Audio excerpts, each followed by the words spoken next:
twabonye intsinzi Le chanteur dit nous avons aririmba reçu haleluya. notre victoire et il a chanté Alléluia. Bwira mugenzi wawe mubwire ngo muri Yesu twabonye intsinzi yacu. Dis à ton voisin, en Jésus-Christ, nous avons reçu notre Ntabwo victoire. wanesherejwe n'amafaranga n'umuryango wawe, wanesherejwe n'intsinzi y'amaraso ya Yesu. Tu n'as pas vaincu à cause de ta famille ou de ton argent, mais à cause de Jésus-Christ. Reka Imana yacu tuyongera amashyi menshi cyane. Clamons pour notre Seigneur. Yakoze ibintu bikomeye. Il a fait de nous Ibyo twize byo tout ce qu'on a appris n'ubuzima bwacu bwose bwa gikristo. et toute notre vie chrétienne.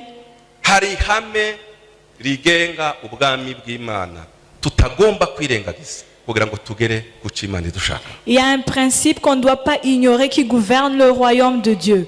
Nicyo twaganiriye muri iki cyumweru cyose. Ce qu'on a partagé pendant cette semaine, Ijambo ry'Imana rivuga ngo guhera kuri Yohana w'umubatiza ukageza uyu munsi ubwami bw'Imana buratwaranirwa. la Bible dit que à partir du temps de Jean-Baptiste, le royaume de Dieu, ceux qui entrent dans le royaume de Dieu usent de violence. Iyo usomye muri Bibiliya ntagatifu izivuga ngo ibyihare cyangwa se mu yandi magambo ibyihebe bibisingira cyangwa se bifata ubwo bwami ku bw'imbaraga. C'est des gens violents qui ravissent le royaume de Dieu. Twabanje kwibaza ndakora samari gusa ikibazo kibaza ngo se gutwarana n'iki. Et on s'est demandé c'est quoi user de violence ou user de force. Icyo ni igisubizo cyaje kuboneka bari bahari mu mibyizi. Et on a eu la réponse. pendant la Ikibazo cya semaine. kabiri twibajije ni ukubera iki dutwarana. On s'est demandé pourquoi on use de force. Hari impamvu nyinshi tugomba gutwarana. Il y a plusieurs raisons. Ariko hano twagerageje kwerekana twaganire kubera umwanya impamvu zigera kuri eshanu. On a parlé de 5 raisons. Impamvu ya mbere dutwarana nuko hari ubwami mukeba buturwanya. La première raison, c'est parce qu'il y a un royaume qui nous oppose. Ijambo ry'Imana riravuga ngo niyo yadukuye mu bwami bw'umwijima itujyana mu bwami bw'umwana wayo. La Bible dit qu'il nous a tirés du royaume des ténèbres et nous a amenés dans le royaume de son Fils. Iyo dukijijwe Imana ikatuvana mu bwami bw'umwijima tukajya mu bwami bw'umwana wayo ikunda, ubu bwami mukeba twavuyemo bukomeza guhangana natwe. Iyo tudatwaranye buratunetraliza. Quand on quitte le royaume des ténèbres parce qu'on est sauvé, on entre dans le royaume de Dieu et de son Fils qu'il aime. Ce royaume des ténèbres continue à nous opposer et quand on n'use pas de violence, on peut faillir. Icya kabiri, La deuxième chose, n'uyu mubiri twambaye iyo udatwaranye ntabwo kwemerera gusohoza amahame y'ubwo bwawe. la chair qu'on porte ne nous permet pas d'accomplir les principes de Dieu. Sinongera kubisobanura twabitinzeho Je ne vais cyane. pas expliquer ça parce Ariko que nanone ntabwo ari umubiri gusa, mais pas seulement la ni chair, systeme y'isi ukuntu yubatse. mais aussi le système du monde. Kubera ko Satani yubatse systeme y'isi. Parce que Satan a construit le système du Ibyo monde. ubwami bw'Imana budusaba usanga bibangamiwe na systeme ihari. Iyo udahanganye systeme irakunetraliza. Ce que le royaume de Dieu nous demande est opposé à ce que le système du monde veut. Icya gatatu gituma tugomba gutwarana Et la troisième raison, ni umwanya wa mbere urwanirwamo n'ibintu byinshi. c'est parce qu'il y a beaucoup de choses qui se battent pour avoir la première place. Ushobora kumbwira ngo ese uwo mwanya wa mbere ni uwuhe? Et tu peux te demander c'est quoi la première Ijambo ry'Imana place. riravuga ngo mbere na mbere mushaka ubwami bw'Imana no gukiranuka ibindi bisigaye muzabyongere. La Bible dit premièrement cherchez le royaume de Dieu et tout le reste vous sera ajouté. Uyu mwanya dushiramo iby'Imana Et cette place où on met les choses de ariwo Dieu, dusabwa mu buzima bwacu kuba umwanya wa mbere, qui doit être la première place, uryoherwa n'ibindi bintu byinshi il y a cyane. beaucoup de choses qui aimeraient avoir cette Iyo place. udatwaranye ngo ukinge imiryango yindi yose, Alors quand tu n'uses pas de force et que tu fermes toutes les portes, uyu mwanya uzasingirwa n'ibitagomba gufata umwanya wawe. il y a d'autres choses qui vont prendre cette place et ils ne devraient pas. Icya kane La quatrième chose, nuko ni amabwiriza y'ubwami. parce que c'est les ordonnances du royaume. Ntabwo ubwami bufite amabwiriza, bufite amategeko. Tiwaba ushobora uri umuntu usinziriye w'umunebwe Le udatwara. royaume de Dieu a des principes et vous ne pouvez pas accomplir ces principes Ijambo si vous ry'Imana êtes riravuga ngo endormi. inzira ijyana mu bugingo ni inzira ifunganye, iyo kurimbuka n'ingari. Iyo y'ubwami ni inzira ifunganye ijya mu ntwarane ibyihare. Et la Bible dit que le chemin de la vie est un chemin étroit, mais le chemin qui mène vers la mort, c'est un grand chemin. icya gatanu ni uko turi abasirikare. Et la cinquième chose, c'est parce qu'on est des soldats. bimwe muri uniform yesu yatwambitse iyo tugeze mu bwami bwe ni uniform ya gisirikare. L'uniforme que Jésus nous a donné dans son royaume, c'est un uniforme des soldats. nababwiye ko uniform igena umurimo dukora. Je vous ai dit que l'uniforme gouverne ce qu'on doit faire. umuganga iyo uhuye nawe usanga yambaye umwenda w'umweru ugasobanura ko avura. Un médecin porte une blouse blanche et ça veut dire umukinnyi qu'il peut soigner les gens. ntiyambara ipantaro. Un joueur ne porte pas de pantalon. Il a une tenue qu'il doit mettre pour jouer. Et ça veut dire que c'est un joueur. Et le soldat porte la tenue des militaires. Et Dieu ne peut pas nous donner une tenue des militaires et on devient des civils. Et ça veut dire que tout ce dont on a besoin, on le reçoit par force.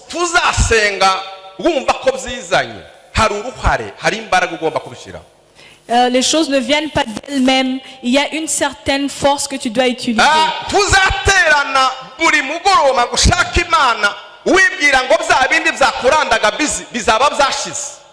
Tu ne vas pas venir ici au culte chaque jour en se disant, au jour où tout ce qui t'occupe ne sera plus là.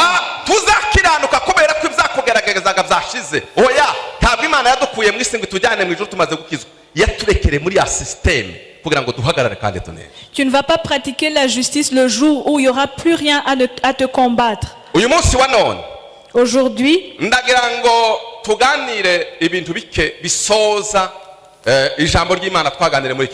j'aimerais qu'on partage quelque chose qui complémente ce qu'on a discuté cette semaine.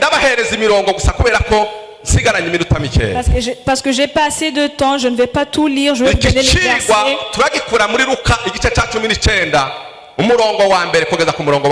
On va tirer notre leçon de Luc 19, versets 1 à 9. Luc 19, versets 1 à 9. Et la deuxième leçon,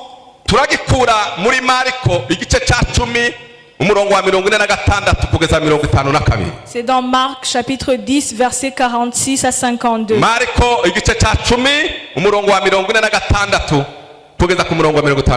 Marc 10, chapitre 46 à 52. On va tirer ces leçons. Et c'est notre thème d'aujourd'hui. C'est le chemin vers la transformation.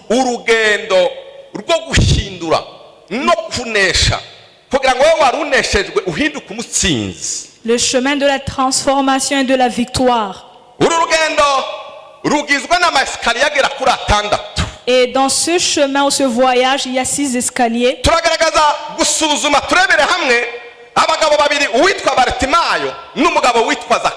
On va voir 2 hommes, Zachée et Bartimée.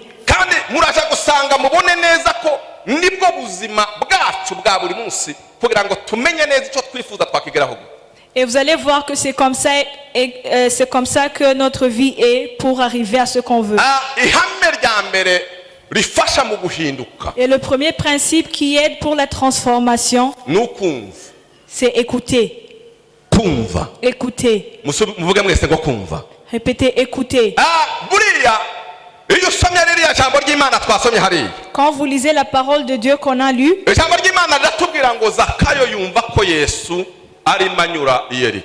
la Bible dit que Zachée a entendu que Jésus passait à Jéricho. Bartimée a entendu que Jésus était passé par Jéricho.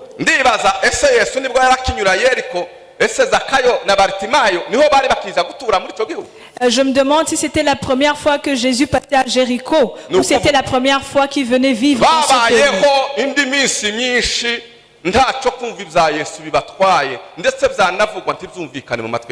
Ils ont passé beaucoup de temps sans avoir écouté à propos de Jésus, sans prêter attention.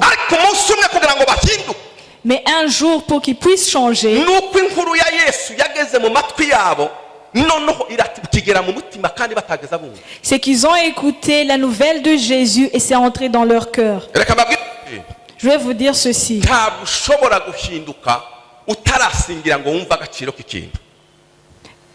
Ntabwo wahinduka utarabanza gusingira ngo wumve agaciro k'ikintu. Tu ne peux pas être transformé avant d'écouter et de connaître la valeur d'une Ubanza chose. kwicara ukavuga ngo gukiranuka kumbe kugira inyungu. Tu dois d'abord savoir que la justice a des avantages. Gusenga hari umusaruro navanamo. Je peux tirer quelque chose de la prière. Kumbe kiriya cyanesheje hari uruhare nakora kabinesha. Il y a quelque chose que je peux faire pour vaincre cette chose. Ugomba kubanza kumva l'importance y'ikintu. Tu dois d'abord comprendre l'importance. Cyo gituma ijambo ry'Imana rivuga ngo kwizera kuzanwa no kumva ijambo ry'Imana. Iyo utazawumva ntiwahinduka. C'est pour cela que la Bible dit que la foi vient d'écouter la parole de Dieu. Si tu Reka n'écoutes nababwire pas, tu ne peux pas ko être transformé. no gukizwa uzabaho bavuga ubutumwa ntacyo bikubwiye. Umunsi wo gukizwa nugera ikintu cya mbere kizakira ni amatwi yawe azafunguka ukumva. Même pour être sauvé, tu peux passer beaucoup de temps en écoutant, mais le jour où tu vas être sauvé, c'est quand tu vas écouter et ça va toucher ton cœur. Twarigishije hano iki cyumweru cyose. On a prêché pendant toute la Mwumva semaine. ijambo ry'Imana. Vous avez écouté la parole de Dieu. Hari abantu n'abandi bamwe batumvise. Il y a certains qui ont écouté, d'autres qui n'ont pas écouté. Ikigufasha cya mbere nimba warumvise iki cyumweru wakandagiye mu ntambwe ya mbere yo guhinduka. Et si tu as écouté cette semaine, tu as atteint la première étape. Twagize family convention. On a eu la convention de la famille. Akamaro ko guca bugufi. On a appris à propos des avantages de l'humilité. Kuzanira inyungu mu muryango wawe. Comment ça amène des avantages dans ta famille. Tushobora gukira utarumva ko kumbe mu guca bugufi hari umuti wavamo. Mais tu ne peux pas être sauvé si tu n'as pas encore entendu qu'il y a un avantage dans l'humilité. Warangiza kumva. Et après avoir entendu, Iyo ugumye aha ngaha. quand tu restes ici, Nta kiza gihinduka. ça ne marche pas. Nta kintu cyahinduka. Rien ne peut changer. Ugomba gutera intambwe ya kabiri. Tu dois faire un autre pas. Ukagira umugambi. Et tu dois avoir un plan. Zakayo yarangije kumva. Quand Zachée a écouté, ntiyamenye amakuru ya Yesu gusa. il n'a pas seulement écouté les nouvelles Ko de yo Jésus muruhura akamubabarira ibyaha. qui pouvait le pardonner ses péchés. Bartimayo ntiyamenye amakuru ya Yesu ko aza akiza izindi impumyi gusa. Bartimée n'a pas seulement entendu que Jésus guérissait les autres aveugles. Uzi ko nanje nakira, uzi ko nanje Il a dit, est-ce que moi aussi je peux être guéri? Zakayo aravuga ngo ngiye kureba uwo mugabo. Et Zachée a dit, je veux voir cet homme. Bartimayo aravuga ngo none uyu munsi bwo numvise agaciro k'uyu mugabo azakiza ntabwo anyuraho atambonye. Et Bartimée aussi, il a dit, parce que j'ai compris la valeur de cet homme, aujourd'hui il va me remercier.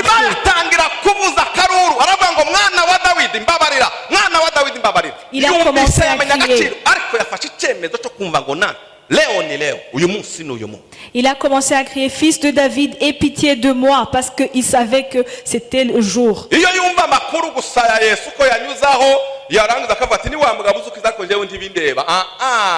Birakureba nawe fata icyemezo cy'impinduka ikintu gishobora guhindura ubuzima bwawe ni ikihe kigambirire gishireho fata decision. S'il avait écouté les nouvelles de Jésus, avait considéré ça comme normal, il n'aurait pas reçu sa vue. Mais toi aussi, tu dois faire la même chose. Tu dois prendre une décision. Zakayo afunga biro ye nimba yari mu kazi. Zachée, s'il était au travail, il a fermé son bureau. Il a allumé sa voiture s'il avait une. Afata inzira apana ashaka inzira Yesu arimo. Il a pris le chemin, pas celui qu'il voulait, mais là où Jésus était. Il y a beaucoup de gens qui prennent une décision, mais ils s'arrêtent là.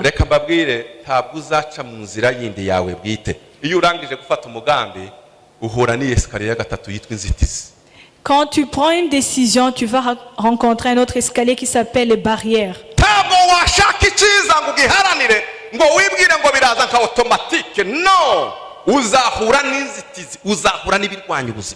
Quand tu veux une bonne chose, ça ne va pas être simple. Tu vas avoir des barrières dans ta vie.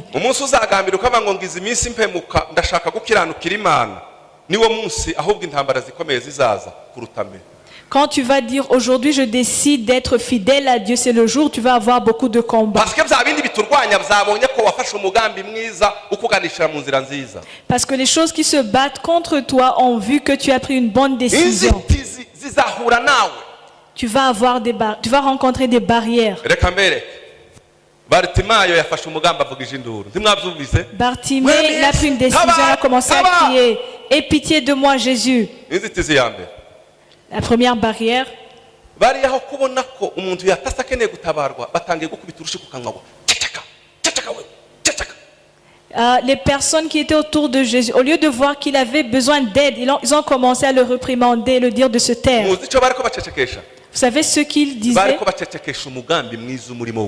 Ils voulaient faire taire la bonne décision qui était en lui, qui voulait être guéri. Zachée est venu rapidement. Il voulait voir Jésus. Il a rencontré une barrière. Jésus n'était pas seul. Il y avait une grande foule autour de lui. Et lui, il était très court. Il essayait de le voir, mais il ne pouvait pas le voir. Il a rencontré des barrières.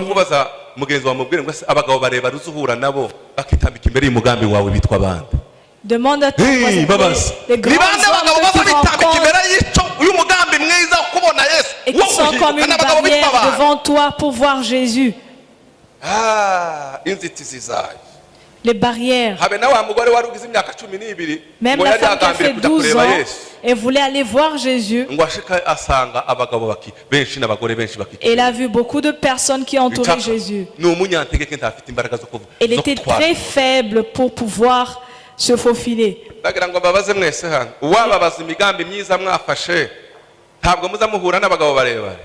J'aimerais vous demander, quand vous avez pris de bonnes décisions, est-ce que vous n'avez pas rencontré des barrières? Et tu dis que tu vas jeûner.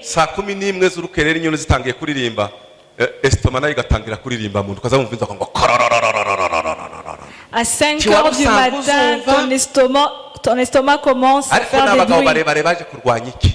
Mais c'est des barrières qui se battent contre la bonne décision que tu as prise.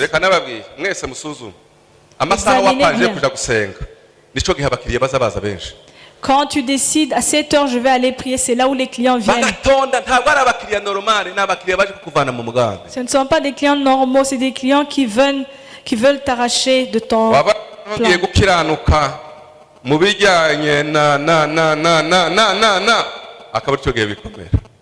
Et quand tu prends une décision d'être fidèle dans telle chose, c'est là où tu as des barrières.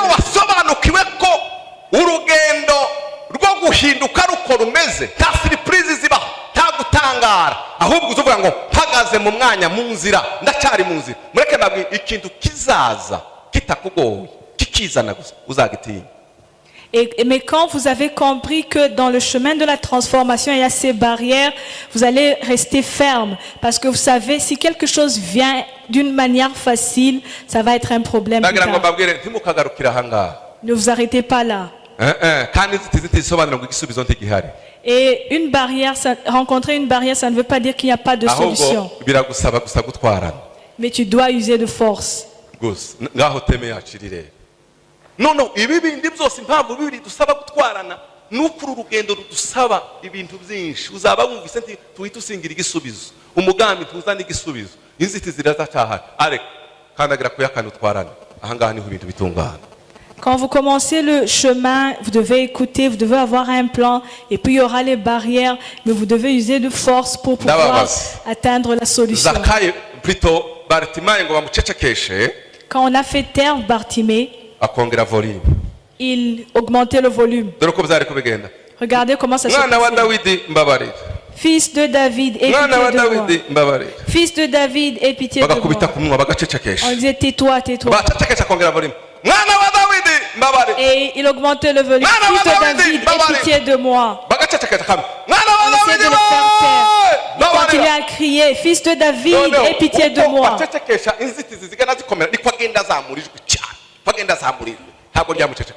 Et alors qu'on continue à le faire taire, il continue à augmenter sa voix. Je vous ai dit au premier culte, si tu vois que le diable veut te faire taire et il essaie de te faire peur, ne lui dis pas Ne t'arrête. semeni haleluya tukemere ko satani agucecekesha. N'accepte pas que le diable puisse te faire taire. Abantu nibakubwira ngo ariko abakristo namwe muzamukabya uzakabya icuro igihumbi. Si les gens te disent, les chrétiens, vous exagérez, exagère mille ntabwo fois. habamo ikintu cya moderation cya cooperation harimo extremisme. Parce qu'en Dieu, il n'y a pas de modération, c'est l'extrémisme. satani araducecekesha kubera ko iyo ashatse kuducecekesha natwe tugabanyijwe nyine oya zamurijwe cyane. Le diable essaie de te faire taire parce qu'il sait que tu vas diminuer la voix, mais toi, tu dois augmenter. noneho zakayo we ngwaze ngo abone ba bagabo ni barebare.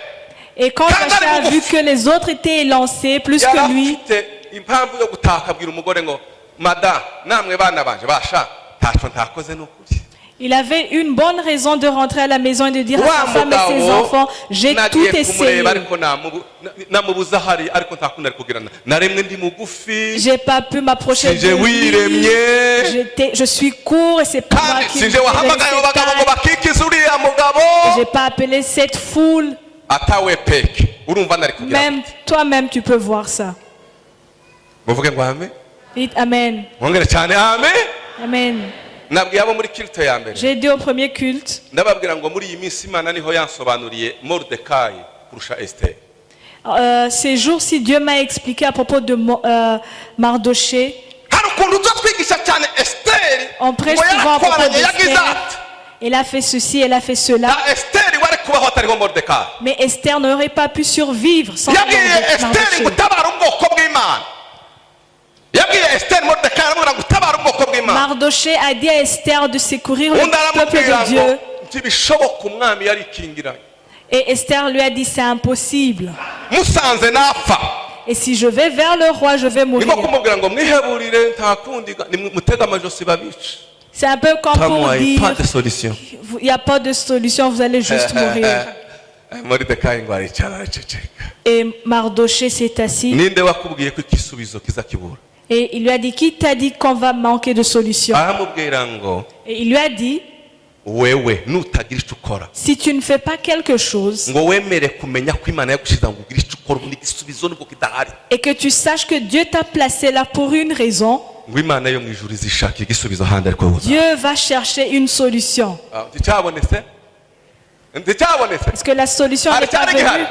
Est-ce qu'il y avait une solution? buriya hari aho amaso yacu azagarukira abona ibisubizo Nos yeux sont limités. ataza keretse ukabona ibindi bisubizo bitaza biboneka iyo watwaranye niho uza urenga agasozi ukarangiza ibisubizo imana ihishe izivuga ngo byose tout est possible.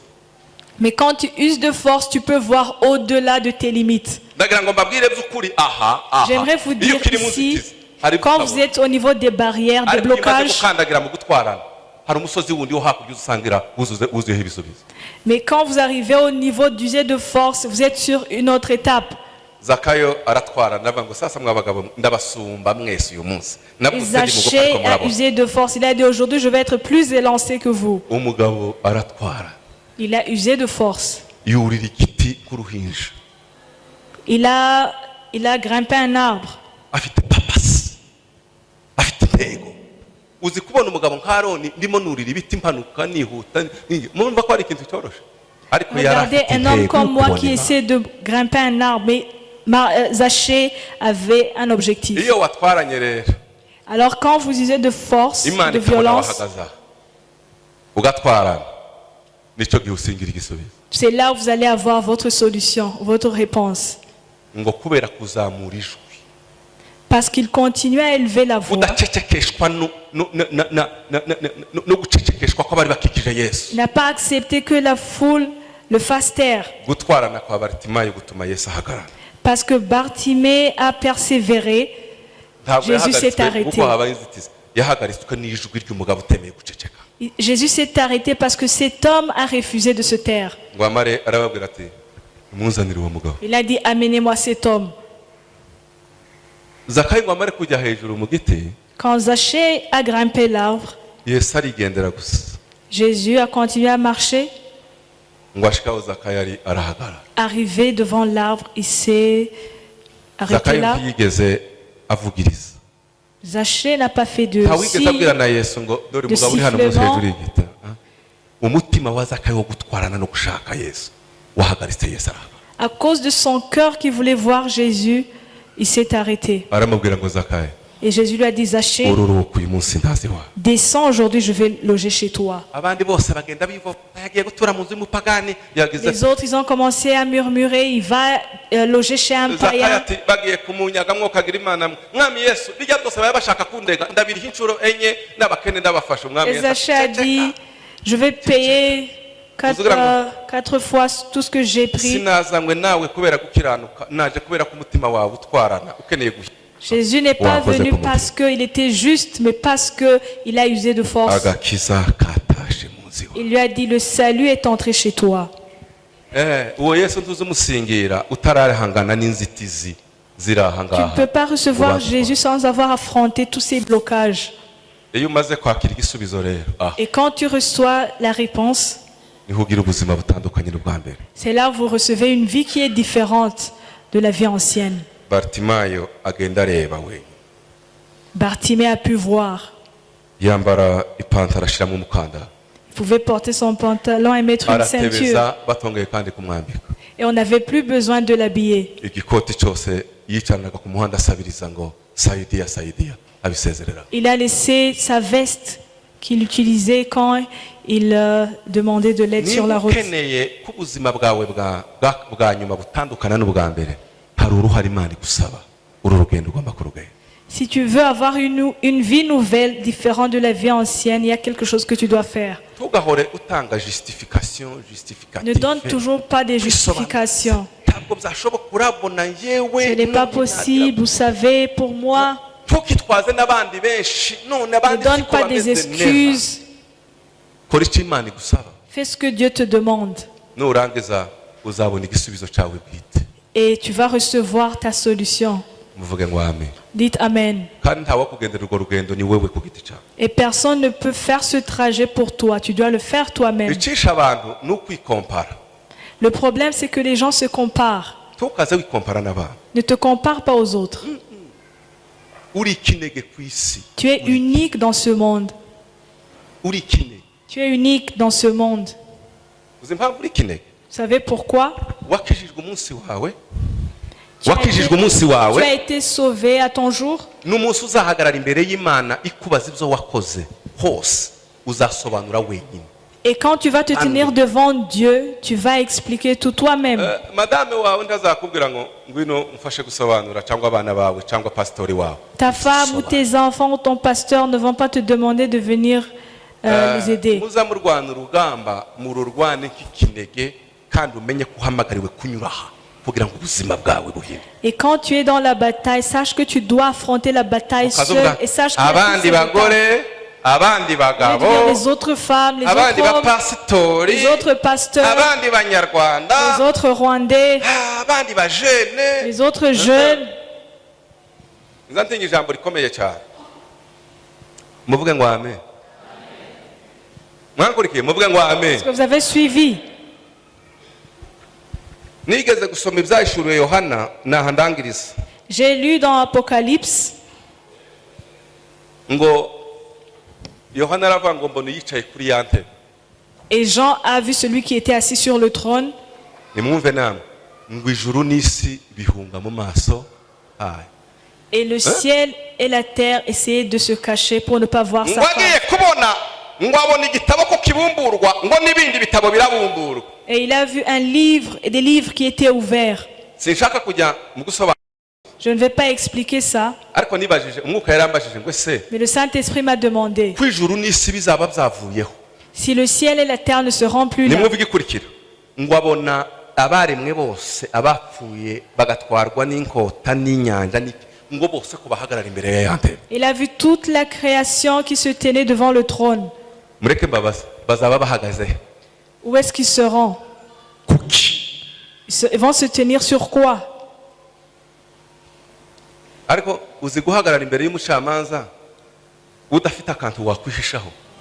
Vous savez, se tenir devant le juge là où vous ne pouvez pas vous Imana cacher. izatamura byose hame haba. Dieu va, itegeko ivuge gusa ngo nimumpagarara imbere muri vide gusa. il va commander juste de se tenir devant lui. n'imari zihamagara abanditswe mu gitabo cy'ubugingo. Et il va appeler ceux qui sont dans le livre de la vie. tuzihisha tuzaje Tu ne inyuma vas pas te y'igiba cacher. tuzagera.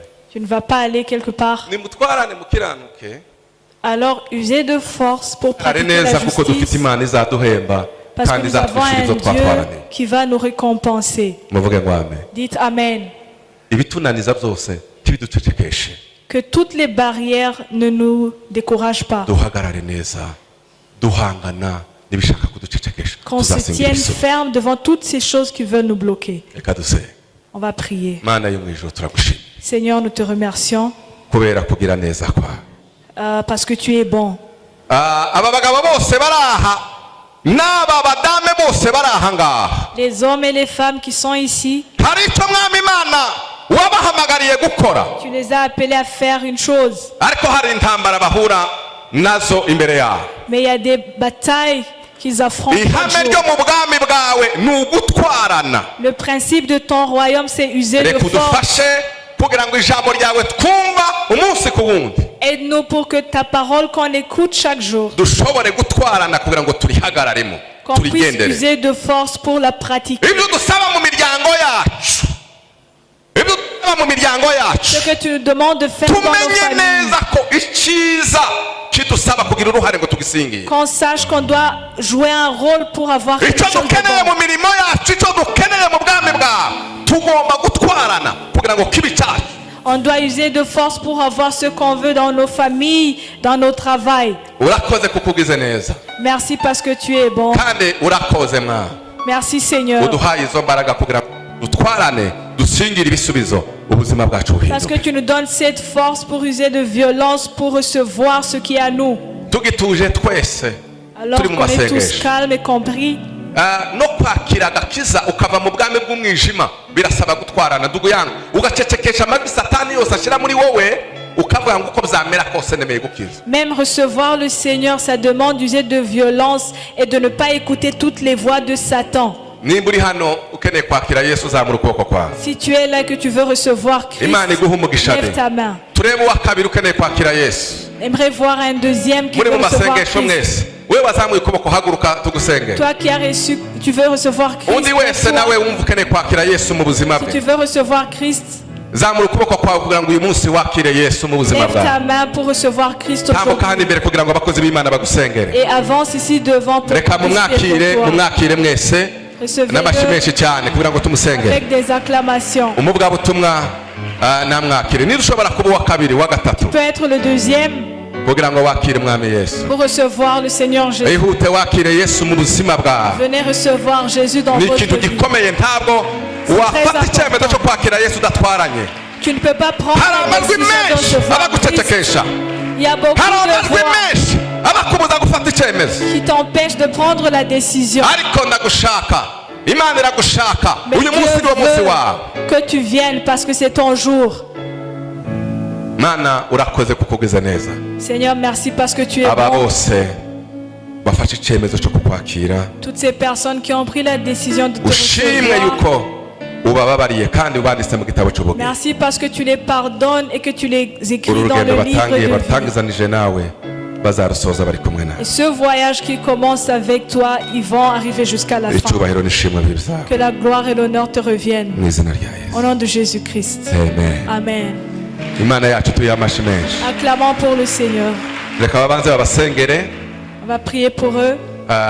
tubifurije umugisha w'imana, Nous souhaitons la bénédiction de Dieu. icyumweru cyiza. Un bon